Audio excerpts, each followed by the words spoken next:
এই ৫টা লক্ষণ থাকলে বুঝবেন আপনার শরীরে ভিটামিনের ঘাটতি আছে।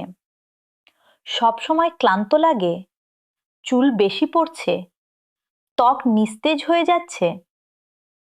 এইগুলো কিন্তু সাধারণ সমস্যা না, এগুলো ভিটামিনের অভাবের লক্ষণ। ভিটামিন এ চোখ ভালো রাখে, ভিটামিন বি শরীরে শক্তি দেয়, ভিটামিন সি রোগ প্রতিরোধ ক্ষমতা বাড়ায়, ভিটামিন ডি হাড় মজবুত করে, ভিটামিন ই ত্বক আর চুল সুন্দর রাখে। এই ভিটামিনগুলো কমে গেলে শরীর ধীরে ধীরে দুর্বল হয়ে যায়।